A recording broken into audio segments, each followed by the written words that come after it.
Right, okay, so that should now be recording. So, hi, welcome everyone. My name is Jenny Tannett, and I am one of the careers and employability trainers here in John Moores. So, this webinar today is all about assessment centres. So, finding out what is an assessment centre, what things are involved in one, and then giving you some tips about how you can successfully pass the psychometric testing. Because this is often something that puts people off as part of the recruitment process or during the assessment centre, depending on when it is. So that's what we're going to have a little look at today. As I've said, if you have got any questions, feel free to just pop your microphone on, ask me them, or drop it into the chat box. That's, again, it's totally fine. You don't have to save them to the end. If you've got something there and then feel free to just drop it into the chat. Okay, so we're going to get started because there's quite a bit to get through today. So first of all is the recruitment process. Now, I'm sure you're all familiar with the recruitment process. You send in your CV, your application form, and then that will hopefully get you into an interview. Sometimes there's a bit more of a difference within recruitment processes. So nowadays it's becoming a lot more popular to have this video introduction. Now, I don't know if anyone's already come across this. When you are submitting your application form online, often it will ask you to upload a 30-second intro video to yourself. Has anyone experienced this before? Just out of interest to see if anyone has. If you just type a little yes or no in the chat box, just so I can have a little idea if anyone has or not. It is getting a lot more popular. Um, so if you haven't got experience of this, it is something that I would recommend having a little go of, just recording yourself on your phone and just watching yourself back. It's just basically saying your name, what your interests are, or why you're applying for that job role in that company. It depends on what it is that they're asking for as well. So it's just gaining that bit more confidence, and showing them that you are human, who you are as well. As part of the recruitment process, you might also be asked to do some online tests. Now, these are also known as psychometric tests. Some companies ask you to do these before an assessment centre. Some might give you one or two before an assessment centre, or they might not give you any until you actually go for the assessment centre itself. So there's not one recruitment process fits all. It doesn't work like that.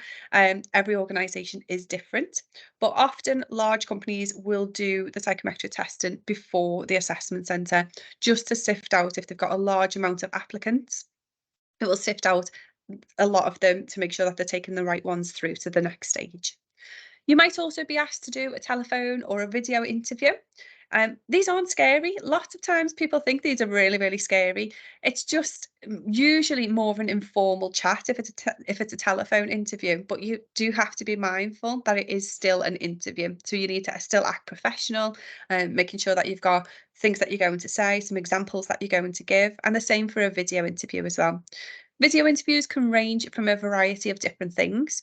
So it could be preset questions as part of a video interview where you have a timed amount to a certain periods of time, sorry, to get your answers across. You might get the questions before your video interview, or you might not know them until on the day of that video interview, and so on. So again, there can be a lot of variation within that part as well. And then finally, you might be invited to an assessment centre. Now, this could be in person or it could be a virtual one. So virtual ones, we call them a VAC, so virtual assessment centre. Um, I'm going to talk a little bit more about this for you shortly.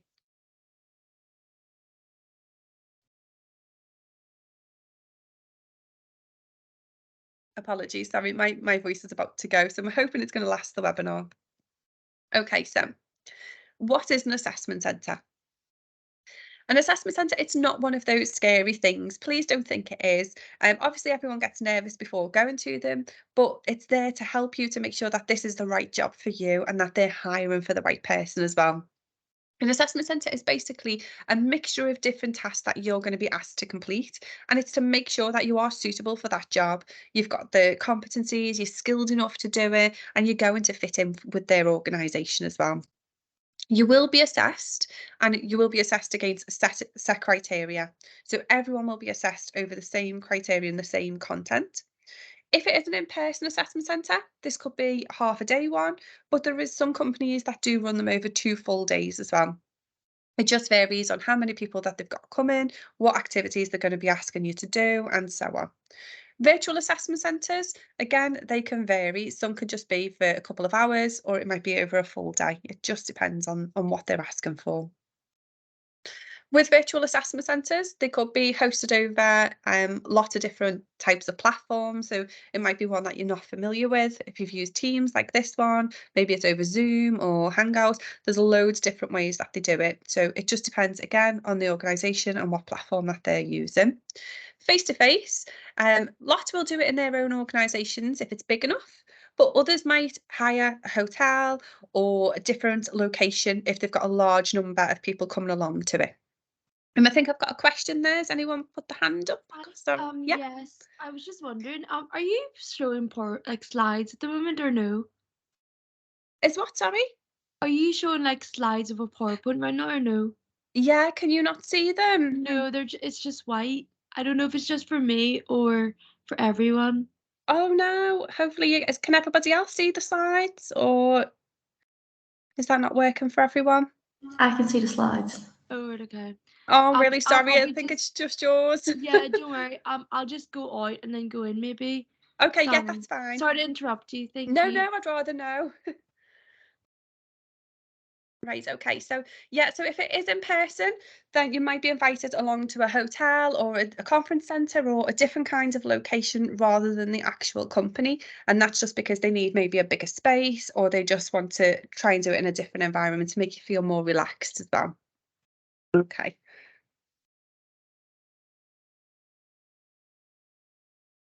Of things could you be asked to do? So there could be lots and lots of different tasks that you could be asked to do, or there could just be one or two. It just depends on the variation of the day that they're putting together, or the time and the different elements of the job role that they want to see in action. So these are some examples. So you might be asked to do a role play activity, you might be given a case study to do. Group exercise is something that is often asked within an assessment centre. So as part of a group exercise, they will place you into groups and they will set you up with a certain task, and each person will be assessed within that with a set criteria. So I'm going to show you one of those from a group activity shortly as well.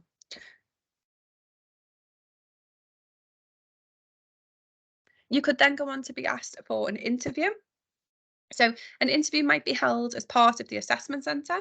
Sometimes what can happen is interviews might not be held within the assessment centre, and certain people that will successfully pass the assessment centre might then also be invited back for the final interviews. It just depends on the process that that organisation's running with, but often they will be as part of the assessment centre.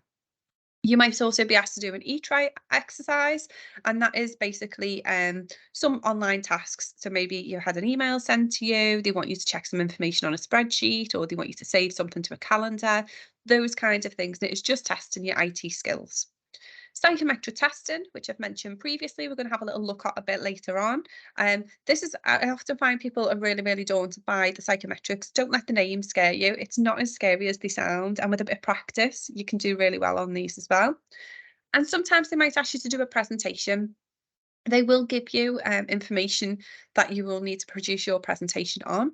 Sometimes they might give you it before the assessment centre, so you can go prepared for the presentation. Sometimes it will be as part of a task within the assessment centre, and they will give you it when you're there, and will give you so long to prepare it and then present it. So there is a range of different tasks involved. Has anyone had a go at an assessment centre before, maybe undertaken any of these tasks already, just out of interest, just to see? I did one that the uni ran in November, like a Oh, practice right, one. okay. Was that in Liverpool Football Club? Yeah, Yeah, how was that one? I think it was quite good. Because it wasn't really scary because I knew it wasn't a real one, but it was really helpful. Yeah, really useful. Oh no, that's brilliant. Well done. Okay, so why do employers do it? So they're not there to trick you. They're not there to make the whole process even more long-winded for you. They are there to make sure that you are the right person for that job who they're going to hire for. Um, so it is an interview. The whole process is an interview. So although it might seem informal when you're there, you will be getting assessed throughout it. So make sure that you are remaining professional all the way throughout the day or however long it is for. They're there to do it as well. So it's not just analysing what you're saying. It's making sure that what you are saying you can actually do. So it's okay putting something in your CV or application form saying that you can do something, but the assessment centre allows them to witness that and see that example in action. They do want to make sure that you are fit for the role and their organisation, see how you work with the rest of the team. Don't forget there'll also be staff members there from the organisation, how you're interacting with those as well. And often what people don't realise is, as part of an assessment centre, you might not be the only person getting hired. They could hire everybody at the assessment centre. They could hire 5 people, 10 people. So these are potentially your colleagues as well, who is also your competition when you're there. So it's how you're interacting with everyone. It is fair. Everyone has the same opportunity to do well within an assessment centre. You've all got the same criteria. So it is just how you perform on the day and how you interact with everybody when you're there. So as I mentioned before, it will be assessed. Now, this is an example of a group exercise assessment sheet. So as you can see, they'll be looking for things like your desirable behaviours, so things like that they want to say, and then maybe some areas that they didn't potentially like, some development areas as well. So all of your performance will be assessed throughout each of the stages. And then finally, that will all be measured up. They'll have a little scoring guide, which is this one here on the left.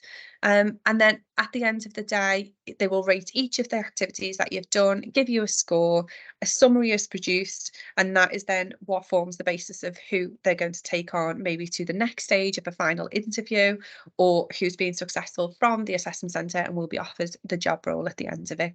So it is a bit of a long-winded process, but it does make the whole system very, very fair, because you've all been given scores on each of the tasks, and it is how you've performed on the day as well.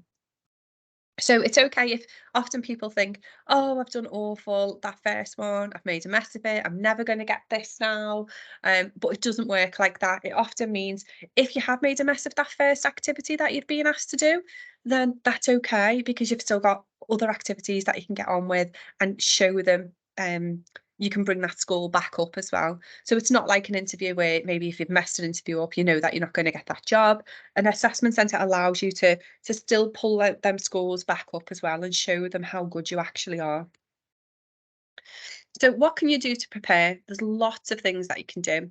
First of all is yourself. Often people think that they are prepared to go for an assessment centre, but then when they get there, they realise that they could have done things differently. So the 4 areas that I would recommend that you can prepare is looking at the job itself. Look at the person spec, the job description, any advice and guidance that they've given you. Often the websites will have lots of information on there as well about their recruitment process and things like that.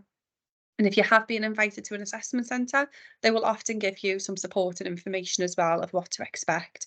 So please thoroughly read through this, especially the person specification, because it will often say on there which elements will be looked at within the assessment centre. So it's worth highlighting those as well. Think about yourself. What are your skills? What are you good at? What are your strengths? What experience do you have? Have you got lots of different examples that you can share, and also that you can back it up with? Because it's okay saying you're really, really good at teamwork, but if you haven't got a good example to back that up, then that's going to be no good. We need to hear about it, and then they need to see it in action as well when you're there. They want to know about your knowledge and all of those kinds of things. So you need to know about that before you go. The organisation, do as much research about them as you can before you go to an assessment centre. As I say, there will be colleagues there in the assessment centre that you will be having a chat with. You're going to have breaks, lunch, they will be about, and they will be interacting with you. You might feel that this is informal, but they are still assessing. It's going to be part of that. So asking them questions, how they feel about things, maybe what about the culture that of work there. They might be asking you about what you feel your values are, to see if it fits in with theirs, and so on. So the more you know about them, the better. Look at the website, follow them on Twitter, LinkedIn, as much as you can. And then finally, it's just practice.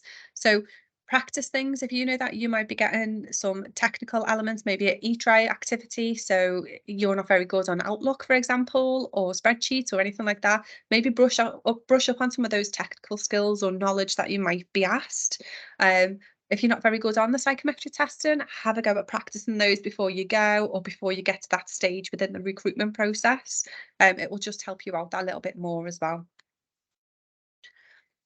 Okay, if it is a virtual assessment centre, other things that you do need to prepare for is any software downloads. Often they will come with a link to download the software. Please don't do this on the day. Make sure that you've downloaded any necessary software well before the day, or if it's got a set time and date that you need to do it by, do it then. Make sure that your laptop is charged or you have got your charger with you. Please don't be like me. Sometimes I will plug my charger in and then forget to switch it on. So always remember to switch it on. That is a problem I always seem to have. And you have got your strong Wi-Fi connection. And if you haven't, make sure that you know how to hotspot it from your phone over onto your laptop, just as a backup. Make sure that you do check your webcam and your audio, everything's working, because you wouldn't want this to go down or have technical problems just before you start on your assessment centre. So double check all of those.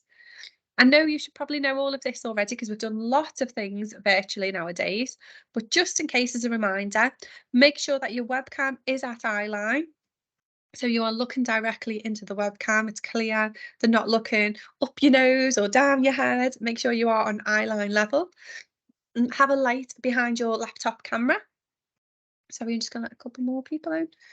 Have your light behind your laptop, because otherwise what's going to happen is your background will be completely blurred and you'll look more darker against the light. So make sure that it is behind your laptop. Have a neutral background. We don't want loads of things happening. It just should be a head and shoulders shot. My main thing is professional wear. Now, this does mean wear the full outfit. Don't just put on, you know, a smart professional top and your pajama bottoms, because if somebody does knock at the door or something happens and you need to stand up, and you've got your pajama bottoms on, it doesn't look great. And it also makes you feel that you're there, you're in person there having that assessment centre and that interview. So please do wear professional wear top to toe. So how can you stand out then within this assessment centre? So you know what they're going to be asking you to do. You know that you're going to stay professional, but what is it that how are you going to make yourself stand out compared to all those other candidates that are there as well? So 4 things: stay engaged and focused. Remember where you are, remember what you're there for. Please don't just shy away from things. If people are speaking to you, stay engaged with them, stay focused about what you want. Engage with the other candidates that are there. Ask them where are they from, what units did they go to, what kinds of experiences have they got. And it might then, you know, recall some memories that you have that maybe you think, oh, actually, yeah, I've done something similar like that. Engage with the assessors as well. Ask them maybe how long have they worked there, how they find the role. It's okay for you to be asking them questions as well, especially during the lunch and the break times. Maybe not when it's your group activities and things like that, but you can engage with them outside of the activities. Show them what you can demonstrate, those competencies. Don't just sit back and let others take action. Make sure that you can show them what you can do as well. And if other people are feeling a little bit more overbearing, that will also be picked up on within there. So don't be worrying about what other people are doing, if they're looking better than you. Everyone's score sheets will be different, and it's the overall score sheet at the end of the day is what matters. So just focus on yourself and what you're able to do. Everything that you do does provide an insight. So whether it's good or bad or in between, it will go onto the sheet. So don't worry about it. If you have done something you think, oh, I shouldn't have said that, I shouldn't have done that, just forget it and move on and stay focused again. So don't dwell on anything. One method that is really, really good to use, especially during interviews within assessment centres, is the STAR method.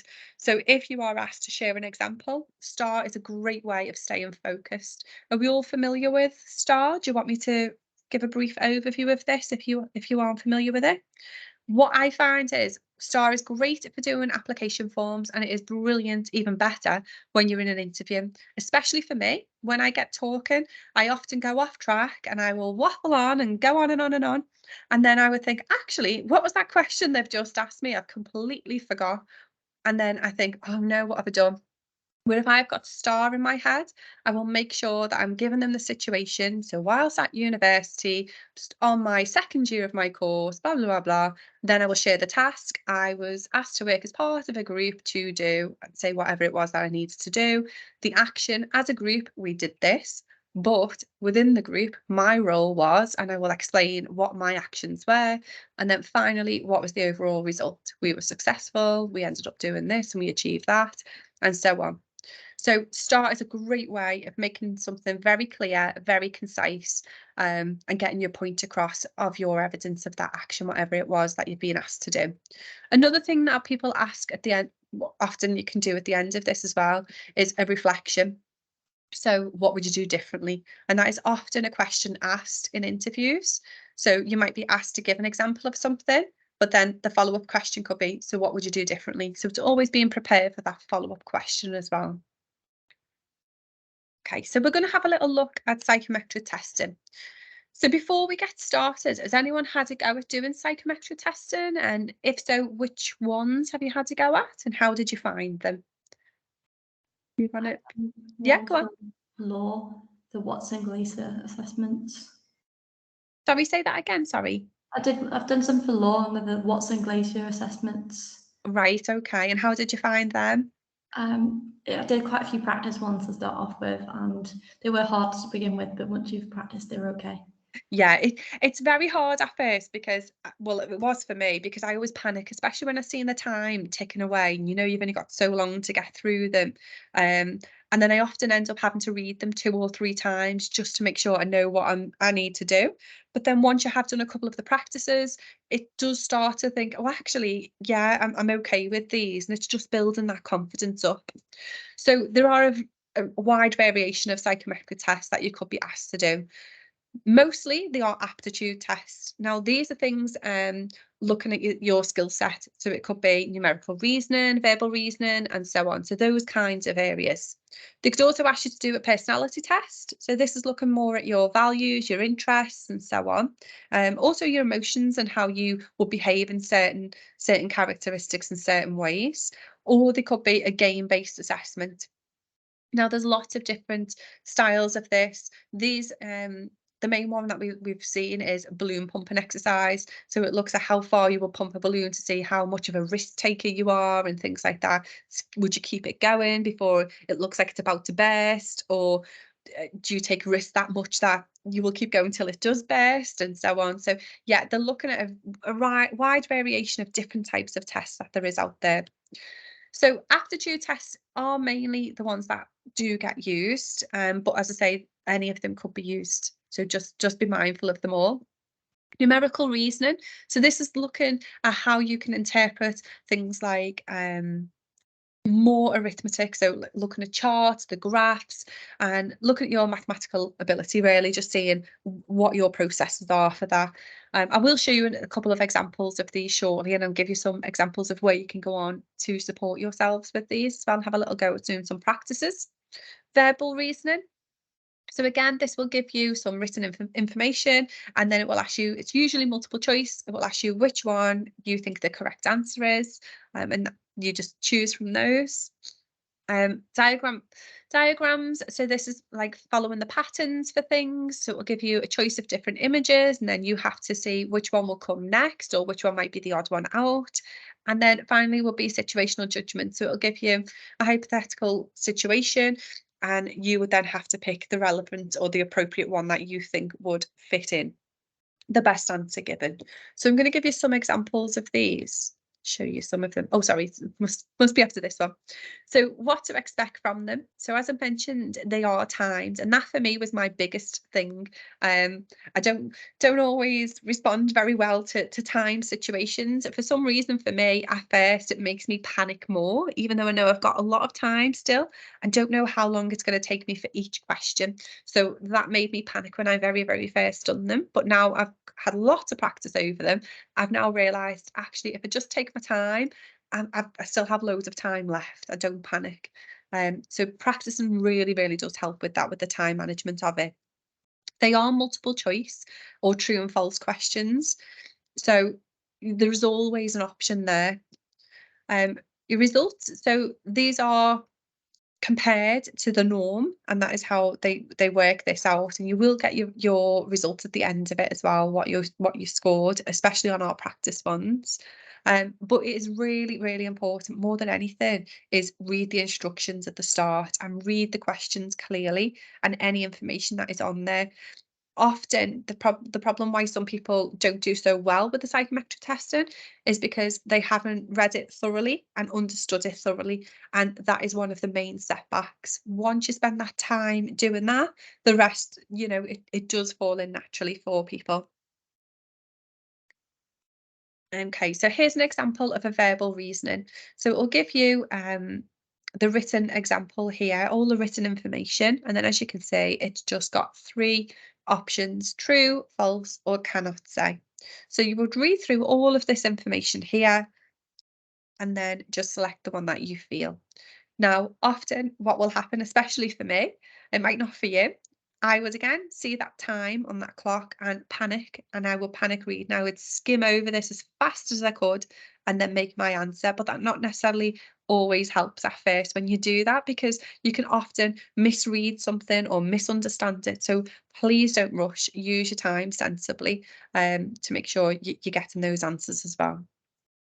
Numerical reasoning one. So you could be given a chart or a graph or some statistical information question, and you might get more multiple choice answers. So the last one had 3, this one's got 5. So it just depends. You might get a wider range depending on the organisation and the test that they're using.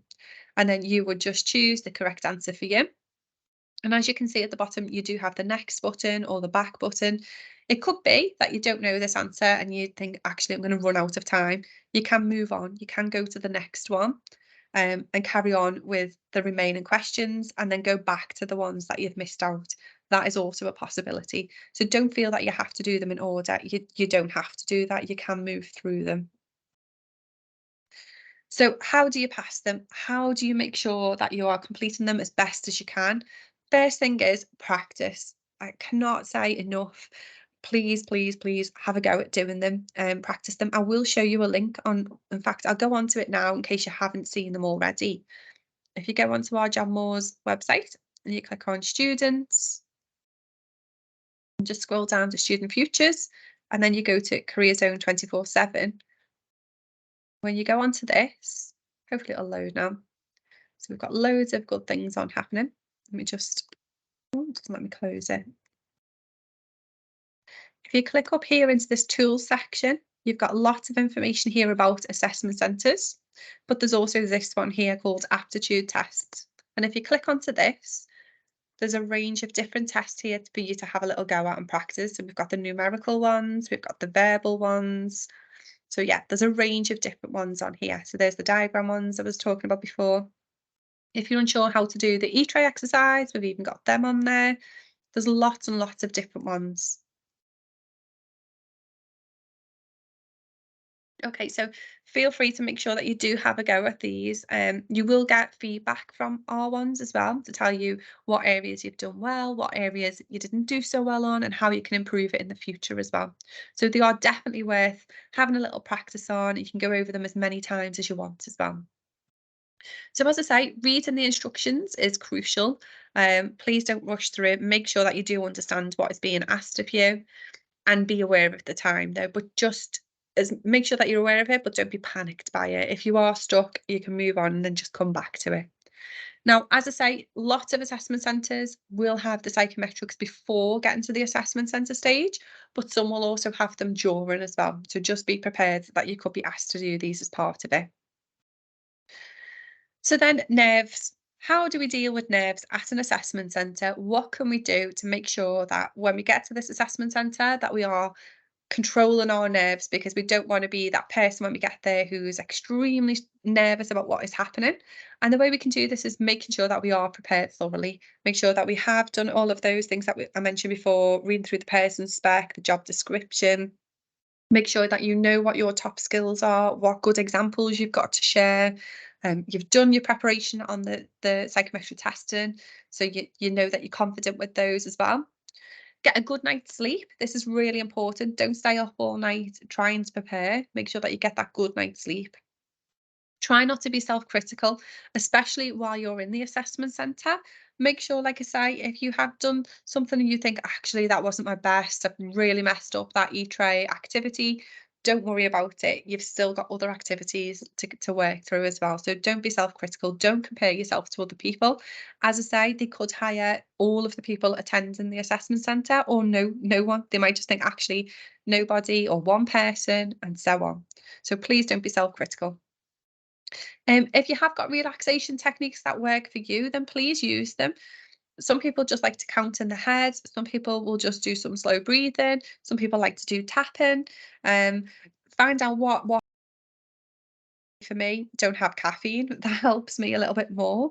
Um, yeah, just to make sure my heart's not racing any extra. I'll just stick to water on the day of my interviews, things like that. So figure out what is useful for you. And having the time to spare. So if you know that your assessment centre is starting at 9, aim to get there 15-20 minutes before that, just to make sure that you have arrived on time, you're familiar with the building, you've said hi to the reception, the other colleagues maybe that are there, and you start to feel a little bit more relaxed, and that can also help you with your nerves. So some top tips. As an assessment centre, remember that you are being assessed throughout, even in those informal times as well, during the lunch and the break, it is still part of the assessment, those conversations that you're having. So remember, stay friendly, polite, be positive. All of these things do matter. Try to be as relaxed as you can. Obviously not too relaxed where you're slumping back into chairs and all of those kinds of things, but just relaxed and calm.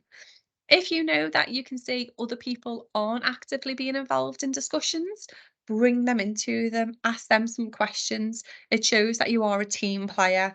So yeah, if you know that there is some people in the group that are really quiet, that will be positive for you then if you can ask them their opinions and their thoughts, or ask them if they also agree with what you think, or if they've got an opinion on it, especially in the group activity, that is really useful. Remember to use your STAR technique, especially for the interviews part.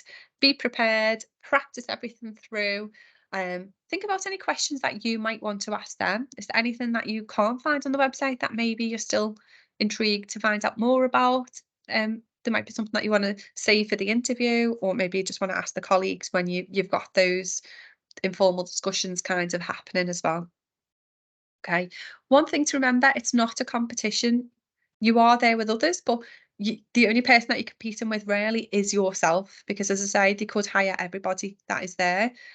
So just the only person that you are competing with is you. Make sure that you are being yourself. You show them exactly what you're capable of, and forget any mistakes that you do make when you're there. Just keep moving forward.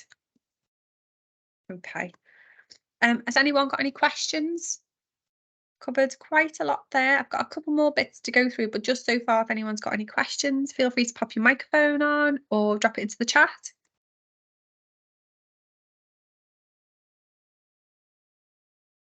No, we're all a little bit quiet. Okay. So, as I've already mentioned on Careers 24/7, there is some additional resources there that can help you on the assessment centres.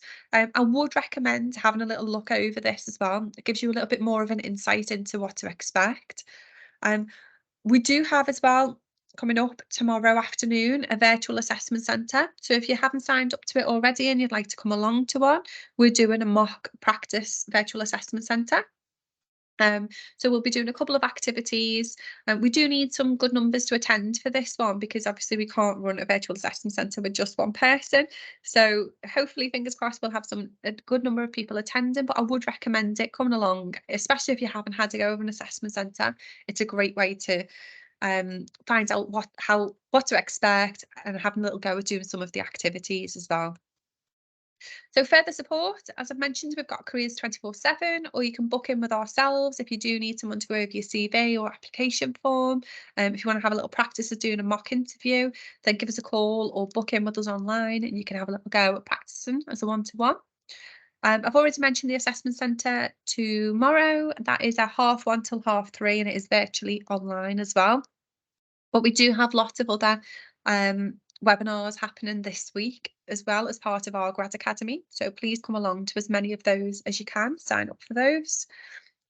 Also, just to mention, any final year students and level 5 students as well, We do have Graduate Futures who have currently got lots of paid internships and work placements. So if you're interested in some of these, possibly for over the summer, I would highly recommend signing up with these. You can just scan the QR code or use the link that is on here. They're also on our website as well, or drop them an email and you can find out about a lot of those that we've got available. There's a lot of them on there. I know a lot of them, the deadlines for their applications has passed, but they are still recruiting those deadlines, I think, with the wrong dates. So please make sure, even if the deadline is passed, just get in touch with them anyway, because I think they are still recruiting for a lot of those opportunities as well. Okay, so thank you so much for coming along today. I'm glad that my voice has lasted. I'm sorry for those parts where I've had to go on mute a little bit. If you have got any feedback for today's session, please feel free to let me know. I will send you the slides out after this as well. I'll drop them into an email for you with some links as well to some of those useful resources and websites that I have mentioned. But yeah, hopefully you've enjoyed it. Hopefully you've got some information from this as well. So good luck for your future assessment centres, and hopefully I'll see a couple of you tomorrow on our virtual assessment centre as well. Have a lovely rest of the day. Thank you. Thank you. Bye. Thanks, bye. Jenny. Yeah. I'm trying to find the virtual. Oh, there we go. Found it. Okay, thank you. Sorry. Are you okay? All good now. Thank you. Okay, brilliant. Good luck. Bye. Thank you so much. Bye.